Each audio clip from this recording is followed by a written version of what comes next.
राधे राधे दोस्तों, भक्तों, राधे राधे। भक्तों, आज का प्रसंग साधारण नहीं बल्कि आत्मा को झकझोर देने वाला है, क्योंकि आज हम उस रहस्य पर मन और दिल से विचार करने वाले हैं जो हर घर, हर विवाह और हर स्त्री के जीवन से जुड़ा है। कई बार हम देखते हैं कि कुछ स्त्रियों के पति जीवित होते हुए भी घर में दुख, अशांति और कठिनाइयों का तूफान बना रहता है, और कुछ के सुहाग बिना किसी स्पष्ट कारण के टूट जाते हैं। इसलिए आज हम जानेंगे कि कौन से कर्म स्त्री के सुहाग को कमजोर कर देते हैं, कौन से व्यवहार पति की उम्र को प्रभावित कर देते हैं, और कौन सी आदतें घर में दरिद्रता, कलह और अशांति को बुलाती हैं। साथ ही यह भी समझेंगे कि कौन से गुण घर को सुख, समृद्धि, प्रेम और स्थिरता से भर देते हैं। भक्तों, यह कथा डराने वाली नहीं बल्कि बचाने वाली कथा है।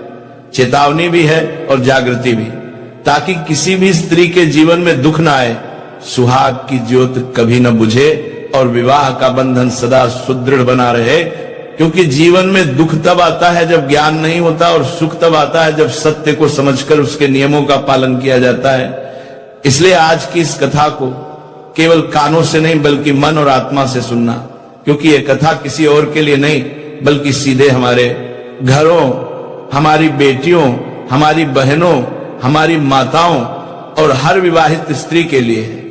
भक्तों, जीवन में बहुत बार ऐसा होता है कि घर में सब कुछ ठीक लगता है, पर अचानक परेशानियां बढ़ने लगती हैं। पति बीमार रहने लगता है, पैसों की तंगी आ जाती है, झगड़े बढ़ जाते हैं और परिवार टूटने लगता है, और कोई समझ नहीं पाता कि आखिर ऐसा क्यों हो रहा है। लेकिन आज की कथा इस रहस्य से पर्दा उठाने वाली है, क्योंकि कर्म दिखाई नहीं देते पर परिणाम दिखाई देते हैं, और ईश्वर कभी बिना कारण दुख नहीं देते। जहां दुख है वहां कोई नियम टूटा है, कोई आचरण गलत हुआ है, और जब मनुष्य ये उस गलती को समझकर सुधार लेता है तभी किस्मत भी बदल जाती है। इसलिए ये कथा दोष बताने के लिए नहीं बल्कि सुधार कराने के लिए है। भक्तों, कथा की शुरुआत यमपुरी से होती है, जहां धर्मराज अपने स्वर्ण सिंहासन पर विराजमान है। तभी आकाश के तेजस्वी राजा पक्षीराज गरुड़ उनके पास पहुंचते हैं और प्रणाम करके कहते हैं कि हे सूर्य तनय, मेरे हृदय में एक ऐसा प्रश्न है जिसका उत्तर पृथ्वी पर किसी भी ग्रंथ, किसी भी विद्वान और किसी भी ज्ञानी को नहीं मिला। यदि आपकी कृपा हो तो मेरे मन की पीड़ा शांत हो सकती है। धर्मराज गरुड़ देव की बेचैनी देखकर गंभीर हो जाते हैं और कहते हैं कि हे पक्षीराज, आप महान ज्ञानी हैं, फिर ऐसा कौन सा प्रश्न है जिसने आपके मन को विचलित कर दिया है। तब गरुड़ देव कहते हैं कि हे धर्मराज, आज जब मैं आकाश मार्ग से गुजर रहा था तब मैंने पृथ्वी लोक पर एक दृश्य देखा जिसने मेरे मन को दर्द और भ्रम से भर दिया। मैंने एक ही उम्र की स्त्रियां देखी, पर उनमें से एक स्त्री की मांग का सिंदूर मिट चुका था। वह विधवा बन चुकी थी, गरीबी और पीड़ा में जीवन बिता रही थी, जबकि बाकी स्त्रियां उसी उम्र की होते हुए भी अपने पतियों के साथ हंसी खुशी जीवन बिता रही थी। मेरे मन में प्रश्न उठा कि आखिर वो कौन सा पाप था, कौन सी गलती थी जो उस एक स्त्री ने की, जिसके कारण उसका सुहाग टूट गया और उसका पति समय से पहले मृत्यु को प्राप्त हो गया, जबकि अन्य स्त्रियां सुखी हैं। भक्तों, यह सुनकर धर्मराज गहरी सोच में पड़ गए और कुछ समय बाद उन्होंने कहा कि हे पक्षीराज, तुम्हारा प्रश्न अत्यंत महत्वपूर्ण है और इसका उत्तर पृथ्वी की हर स्त्री को जानना चाहिए, क्योंकि अनजाने में किए गए कर्म भी फल देते हैं। कुछ कर्म सुहाग को बढ़ाते हैं और कुछ कर्म सुहाग को नष्ट कर देते हैं। यह सुनकर गरुड़ देव हाथ जोड़कर कहते हैं कि हे धर्मराज, कृपया इस रहस्य को उजागर कीजिए, और मैं वचन देता हूं कि आज जो ज्ञान मैं प्राप्त करूंगा उसे पूरी पृथ्वी की स्त्रियों और पुरुषों तक पहुंचाऊंगा। तब धर्मराज एक अद्भुत और गहन कथा सुनाना आरंभ करते हैं, ऐसी कथा जिसमें स्त्री धर्म की महिमा भी है, सुहाग की रक्षा भी है, और ये चेतावनी भी कि यदि धर्म और मर्यादा के नियम टूटे तो सुहाग भी टूट सकता है। भक्तों, धर्मराज की बात समाप्त होते ही यमपुरी का वातावरण गंभीर हो गया। गरुड़ देव मौन थे, पर उनकी आंखों में जिज्ञासा की ज्वाला जल रही थी। तब धर्मराज कथा को आगे बढ़ाते हुए बोले, हे पक्षीराज, पृथ्वी पर जिस स्त्री की पवित्रता और पतिव्रता की चर्चा थी, उसी स्त्री की कहानी ही वह असली उत्तर है। जिसे समझकर हर स्त्री अपने घर और सुहाग की रक्षा कर सकती है। वह स्त्री गरीब परिवार से थी।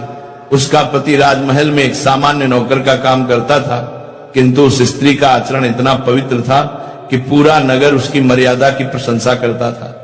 वह न तो किसी पराये पुरुष की ओर देखती, न ऊंची आवाज में बोलती, न तकरार करती और न ही पति को नाम लेकर पुकारती। वह अपने पति को देवता के समान मानती थी और पति के हर वचन को धर्म समझकर पालन करती थी।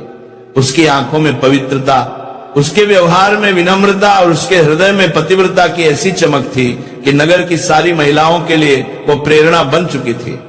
ऐसी स्त्री को देखकर लोग कहते थे कि यदि इस पृथ्वी पर कोई सच्ची पतिव्रता है तो वो वही है। भक्तों, सत्य और धर्म सदैव चमकता है और उसकी महिमा छिपाए नहीं छिपती। इसी कारण उसकी लोकप्रियता बढ़ती गई। बात फैलते फैलते राजमहल तक जा पहुंची और राजा के कानों तक पहुंची कि नगर में एक स्त्री है जो धर्म, मर्यादा और चरित्र की प्रतिमूर्ति है। राजा को आश्चर्य हुआ और साथ ही जिज्ञासा भी जागी। उन्होंने दरबार में उस नौकर को बुलवाया और पूछा, क्या यह सत्य है कि तुम्हारी पत्नी इतनी ही चरित्रवान और पतिव्रता है जितनी बातें नगर में कही जा रही हैं? भक्तों, नौकर ने गर्व और विनम्रता के साथ सिर झुकाकर कहा, महाराज, मेरी पत्नी न केवल पतिव्रता है बल्कि उसके मन, वचन और आचरण में पति के प्रति पूर्ण निष्ठा है। वह कभी मर्यादा से बाहर एक शब्द तक नहीं बोलती, किसी पराये पुरुष की ओर दृष्टि नहीं उठाती और मेरी आज्ञा को ही जीवन का धर्म मानकर चलती है। राजा ने नौकर की बात सुनी और उसकी सत्यता पर विश्वास भी हुआ, परंतु सभा में बैठे एक मंत्री के मन में संशय उत्पन्न हो गया। वह व्यंग्य भरी मुस्कान के साथ बोला, महाराज, कोई भी स्त्री चाहे कितनी भी सती साध्वी क्यों न हो, पराये पुरुष को कभी न देखे। ऐसा असंभव है। परिस्थितियां बदलते ही चरित्र भी बदल जाते हैं। मंत्री के इन शब्दों ने दरबार में हलचल मचा दी, पर मंत्री यही नहीं रुका।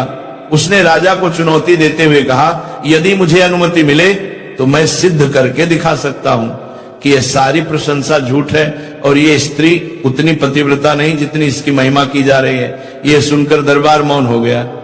उसी क्षण नौकर आगे आया।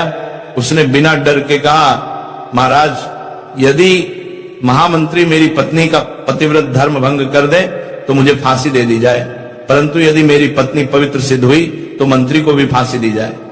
भक्तों, चारों तरफ सन्नाटा छा गया। राजा के सामने जीवन और धर्म की सबसे बड़ी शर्त रखी जा चुकी थी। राजा ने अपने सिंहासन से उठकर घोषणा की, यदि मंत्री नौकर की पत्नी की पवित्रता भंग करने में सफल होते हैं तो नौकर को फांसी दी जाएगी, और यदि मंत्री असफल रहे तो मंत्री को फांसी की सजा दी जाएगी। यही था धर्म का वचन और यही था न्याय का निर्णय। इसके बाद मंत्री ने कपट, छल और पाप का जाल बुनना शुरू किया।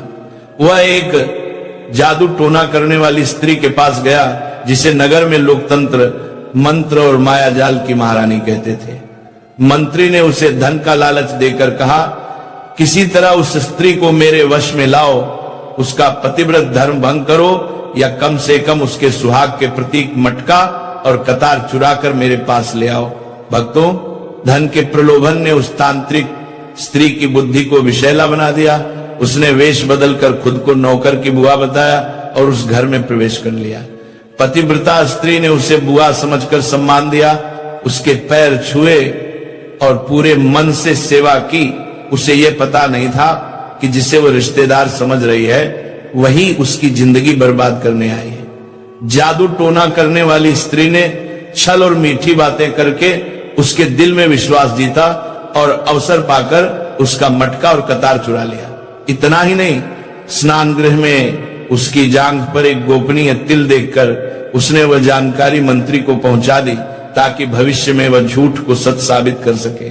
कुछ ही दिनों बाद मंत्री दरबार में प्रकट हुआ, मटका और कतार हाथ में लिए।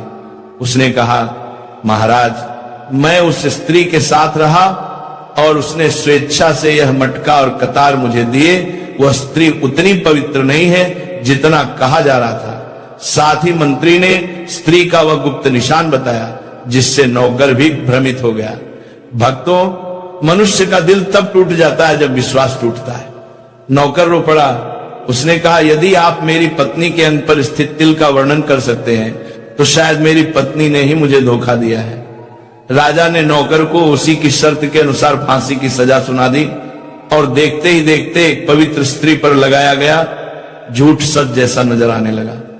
भक्तों, जब सत्य की परीक्षा आती है तो संसार दुश्मन बन जाता है, पर ईश्वर मौन होकर भी न्याय की रक्षा करते हैं। पतिव्रता स्त्री ने हार नहीं मानी। उसने अपने पति को बचाने का संकल्प लिया। उसने सोचा, यदि मेरे सुहाग का वो कोई खतरा है तो मैं स्वयं धर्म और सत्य के सामने अपनी आवाज उठाऊंगी। और फिर उसी रात वह नाचने वाली स्त्री गणिका का वेश धारण करके दरबार में पहुंची, सत्य की रक्षा के लिए, सुहाग की रक्षा के लिए। भक्तों, अब कथा वहीं से आगे बढ़ती है जहां वह पतिव्रता स्त्री अपने सुहाग की रक्षा के लिए गणिका का वेश धारण करके राज दरबार में पहुंची थी। वह भीतर से कांप रही थी, पर उसके मन में एक ही संकल्प था कि चाहे जो हो जाए, आज झूठ की नहीं, सत्य की जीत होनी चाहिए। वह नाचने वाली के रूप में राजा के सामने आई, विनम्रता से प्रणाम किया और बोली, महाराज, यदि आप अनुमति दें तो मैं आपके सामने अपना नृत्य प्रस्तुत करना चाहती हूँ। राजा ने देखा तो एक अत्यंत सुंदर, तेजस्वी और प्रतिभाशाली स्त्री उनके सामने खड़ी थी। उन्होंने मुस्कुराकर अनुमति दे दी और कहा, आज हम देखना चाहेंगे कि तुम्हारी कला में कितना जादू है। फिर दरबार में वाद्य बजने लगे, ढोल, मृदंग, वीणा की धुन के बीच वह पतिव्रता स्त्री नृत्य करने लगी। पर भक्तों, यह केवल नृत्य नहीं था, यह उसकी पीड़ा, उसका दर्द, उसका साहस और उसके सुहाग के लिए लड़ाई थी। उसके हर कदम में विनम्रता थी, हर भाव में करुणा थी और हर मुद्राओं में ईश्वर से न्याय की पुकार थी। राजा उस नृत्य को देखकर भाव विभोर हो गए। दरबार में बैठे सभी लोग उसकी लय और भाव में खो गए। नृत्य समाप्त होते ही राजा ने प्रसन्न होकर कहा, देवी, तुम्हारा नृत्य अद्भुत है, मैं प्रसन्न हूं, मांगो, तुम्हें जो भी वरदान चाहिए मैं तुम्हारी मनोकामना पूरी करूंगा। उस क्षण वह स्त्री भीतर से कांप गई, क्योंकि सच कहने का समय आ गया था। उसने गहरी सांस ली और शांत किंतु दृढ़ स्वर में कहा, महाराज, यदि आप सच में प्रसन्न हैं तो मेरी एक प्रार्थना है। आपकी सभा में एक चोर बैठा है जिसने मेरा कीमती गहना, मेरी सोने की अंगूठी चुराई है। मैं चाहती हूं कि आप उस चोर को कठोर दंड दें और फांसी की सजा सुनाएं। राजा चौंक गए। उन्होंने कहा, यह असंभव है, मेरी सभा में कैसे कोई चोर हो सकता है? पर यदि तुम सच कहती हो तो बताओ वो कौन है, मैं उसे अवश्य दंड दूंगा। तब वह स्त्री धीरे धीरे आगे बढ़ी। उसका दिल जोर से धड़क रहा था, पर उसके होठों पर सत्य था। उसने राजा की ओर इशारा करके नहीं, बल्कि सम्मान पूर्वक कहा, महाराज, आपके ही महामंत्री ने मेरी अंगूठी चुराई है, वह मेरी अमानत के चोर हैं। राज दरबार सन्न रह गया। मंत्री गुस्से और डर से तिलमिला उठा। वह तुरंत बोला, महाराज, यह स्त्री मुझ पर झूठा आरोप लगा रही है। मैं शपथ लेकर कहता हूं कि मैंने न इसकी अंगूठी देखी है, न इसे कभी पहले देखा है। आज पहली बार इसकी शक्ल देख रहा हूं। मेरा इससे कोई संबंध नहीं है। भक्तों, यही वह क्षण था जिसका इंतजार ये पतिव्रता स्त्री कर रही थी। उसने तुरंत दृढ़ आवाज में कहा, महाराज, आपने स्वयं सुना, मंत्री जी शपथ लेकर कह रहे हैं कि उन्होंने मुझे आज से पहले कभी नहीं देखा। यदि ऐसा है तो आप ही इनसे पूछिए कि फिर यह मटका और कतार इनके हाथ में कैसे आया, और ये मेरी जांघ पर स्थित गुप्त तिल के बारे में कैसे जानते थे। ये सुनते ही सारा दरबार हक्का बक्का रह गया। राजा ने तुरंत सैनिकों को आदेश दिया कि उसी मटका और कतार को दरबार में लाया जाए जिसे मंत्री प्रमाण के रूप में दिखा रहे थे। वस्तुएं लाई गई तो वह स्त्री रोते हुए बोली, महाराज, ये वही मटका और कतार है जो मेरे विवाह के समय मुझे सुहाग की निशानी के रूप में मिला था, जिन्हें मैं अपनी जान से प्यारा मानकर संभाल कर रखती थी। इन्हीं को प्रमाण बनाकर मेरी पवित्रता पर प्रश्न उठाया गया और मेरे पति को फांसी की सजा सुनाई गई। राजा ने गुस्से में मंत्री की ओर देखा और कठोर स्वर में कहा, मंत्री, अब तुम सच सच बताओ, ये मटका और कतार तुम्हारे पास कैसे आए? यदि तुमने इस स्त्री को देखा ही नहीं, ये तो उसके घर तक कैसे पहुंच गए? उसकी जांघ के तिल तक की बात तुम्हें कैसे मालूम हुई? मंत्री की गर्दन झुक गई, चेहरा पीला पड़ गया, वह कुछ बोल नहीं पा रहा था। डर के मारे उसके होंठ कांपने लगे। भक्तों, झूठ का किला अधिक देर खड़ा नहीं रह सकता। राजा ने सैनिकों को आदेश दिया कि उस जादू टोना करने वाली स्त्री को भी तुरंत दरबार में उपस्थित किया जाए जो इस षड्यंत्र में शामिल थी। थोड़ी देर बाद वो स्त्री कांपती हुई दरबार में लाई गई। राजा ने गरजती आवाज में कहा, सच सच बता, मंत्री ने तुझे क्या काम दिया था? यदि तूने झूठ बोला तो तुझे भी कठोर दंड मिलेगा। डर और पछतावे से भरी उस स्त्री की आंखों से आंसू बहने लगे। वह हाथ जोड़कर जमीन पर गिर पड़ी और रोते हुए बोली, महाराज, मुझसे बड़ा पाप हो गया। मंत्री ने मुझे धन का लालच दिया, कहा कि मैं खुद को इस स्त्री की देवरानी की बुआ बताकर इसके घर जाऊं, इसके साथ रहने लगूं, इसका विश्वास जीतूं और मौका देखकर उसका मटका और कतार चुरा लाऊं। साथ ही स्नान के समय इसके शरीर पर कोई निशान हो तो उसे भी याद रखूं, ताकि बाद में इसे बदनाम किया जा सके। महाराज, मैंने वही किया जो मंत्री ने कहा। धन के लालच में मैं अंधी हो गई, सत्य और धर्म को भूल गई, पर आज मैं सबके सामने स्वीकार करती हूं कि यह स्त्री पवित्र है, इसने कभी अपने पतिव्रत धर्म को नहीं तोड़ा। महाराज, दोषी मैं और आपका मंत्री है। ये नहीं भक्तों, जैसे ये सच सामने आया, पूरे दरबार में हलचल मच गई। लोगों के मुंह से एक ही शब्द निकला, अन्याय हुआ था। धर्मराज की तरह राजा का चेहरा लाल हो गया। उन्होंने तुरंत सैनिकों को आदेश दिया, जाओ उस निरपराध नौकर को तुरंत कारागार से मुक्त करो, उसके गले से फांसी की रस्सी हटाओ, वह निर्दोष है। उसका अपराध केवल इतना था कि उसने अपनी पत्नी पर विश्वास किया और दुनिया ने उसके विश्वास को झूठा साबित कर दिया।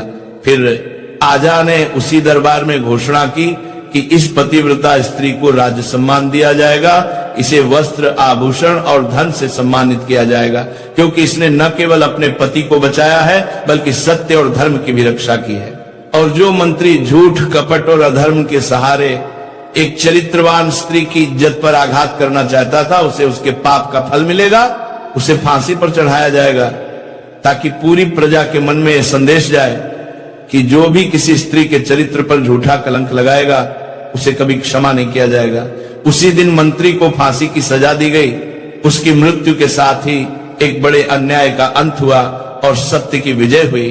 भक्तों, इसके बाद उस पतिव्रता स्त्री ने राजा के सामने हाथ जोड़कर कहा, महाराज, मैं कोई साधारण नारी नहीं, मैं गृहिणी हूं, अपने पति की धर्म पत्नी हूं। मैं अपने पति से अपार प्रेम करती हूं, पर मैंने कभी अपने पति का नाम अपने मुख से नहीं लिया, क्योंकि मैं मानती हूं कि पति परमेश्वर के समान होता है। उनका नाम मेरे होठों का नहीं, मेरे हृदय की पूजा का विषय है। मैं हमेशा उन्हें सम्मान से, मर्यादा से पुकारती हूं, उनकी आज्ञा का पालन करती हूं, उनकी सेवा में ही अपना सौभाग्य मानती हूं। राजा ने उसकी बात बड़े ध्यान से सुनी और प्रसन्न होकर कहा, आज से तुम केवल अपने पति ही नहीं, पूरे राज्य के लिए आदर्श बन गई हो। तुम्हारा पतिव्रत, तुम्हारा साहस, तुम्हारी सत्यनिष्ठा हम सबके लिए प्रेरणा है। भक्तों, इतनी बड़ी कथा सुनाने के बाद धर्मराज गरुड़देव की ओर देखते हैं और कहते हैं, हे पक्षीराज, अब तुम्हारे प्रश्नों के उत्तर ध्यान से सुनो। तुमने जो पृथ्वी लोक पर 2 स्त्रियां देखी, उनमें से एक स्त्री समय से पहले विधवा हो गई थी और दूसरी अपने पति के साथ सुखी जीवन जी रही थी। ये कोई संयोग नहीं था, ये उनके अपने आचरण और कर्मों का परिणाम था। पहली स्त्री में जनकारी खास सुखी जीवन दला पूरी जंत्री परिणाम था। स्त्री अपने पति के प्रति आदर भूल गई थी। वह हर समय उसके नाम को लेकर ऊंची आवाज में पुकार कर, मजाक में या गुस्से में बार बार उसका नाम लेती रहती थी, बिना सोचे, बिना समझे। वह समझती थी कि यह तो सामान्य बात है, पर उसे यह पता ही नहीं था कि पति के नाम का बार बार उच्चारण उसके सुहाग की आयु को धीरे धीरे कम कर रहा है। वह हर दिन अपने ही हाथों से अपने सुहाग की रक्षा कवच को कमजोर कर रही थी। परिणाम यह हुआ कि पति की आयु घटती गई और वह समय से पहले ही मृत्यु को प्राप्त हुआ। और आज वही स्त्री विधवा होकर दुख और गरीबी में जीवन जी रही है, जबकि दूसरी स्त्री जो नौकर की पत्नी है, उसने अपने पति के प्रति आदर और मर्यादा कभी नहीं छोड़ी। उसने कभी उसके नाम को अपने होठों से नहीं लिया, हमेशा उन्हें आदर से संबोधित किया। उनके प्रति समर्पण, सेवा, निष्ठा और सच्ची पतिव्रता का पालन किया। इसी कारण उसके पति की आयु में वृद्धि हुई, उनके घर में सुख समृद्धि रही और आज भी वह अपने सुहाग के साथ आनंदमय जीवन जी रही है। यह तुम्हारे पहले प्रश्न का उत्तर है। अब सुनो तुम्हारा दूसरा प्रश्न।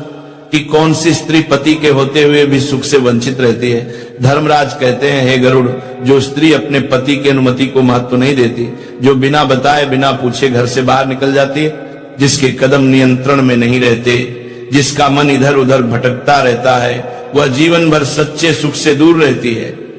ऐसी स्त्री को न पति का विश्वास मिलता है, न सास ससुर का आशीर्वाद, न ही घर में शांति टिकती है। वह चाहे कितने भी सुख साधन जुटा ले, लेकिन उसके घर में कलह, अशांति और असंतोष बना रहता है, क्योंकि पति पत्नी का संबंध विश्वास और मर्यादा पर टिका होता है। जब स्त्री इस मर्यादा को तोड़ती है तो वह स्वयं अपने हाथों से अपने जीवन का सुख नष्ट कर देती है। और तीसरा प्रश्न यह था कि कौन स्त्री कभी सच में दुखी नहीं होती। तब धर्मराज कहते हैं, हे पक्षीराज, जो स्त्री चरित्रवान होती है, जो अपने पतिव्रत धर्म का पालन करती है, जो अपने पति की इज्जत, अपने घर की मर्यादा और अपने कर्मों की पवित्रता की रक्षा करती है, ऐसी स्त्री के घर में लक्ष्मी निवास करती है। वहां से दरिद्रता, कलह और अभाव दूर रहते हैं। ऐसे घर में भले साधन कम हो, पर संतोष, प्रेम और शांति बहुत अधिक होती है। चरित्रवान स्त्रियां घर को स्वर्ग बना देती हैं और ईश्वर भी ऐसे घर पर सदा अपनी कृपा रखते हैं। इसीलिए हे भक्तों, इस पूरी कथा का सार यही है कि पतिव्रता, मर्यादा, आदर और चरित्र किसी स्त्री का सबसे बड़ा गहना है। सोने चांदी के आभूषण खो जाए तो वापस मिल सकते हैं, पर यदि चरित्र का आभूषण टूट जाए तो जीवन भर उसके दर्द से मुक्ति नहीं मिलती। इसीलिए हर स्त्री को अपने सुहाग, अपने घर और अपनी मर्यादा की रक्षा करनी चाहिए। यही धर्म है, यही सुख का रहस्य है, यही इस दिव्य कथा का संदेश है। बोलो राधे राधे।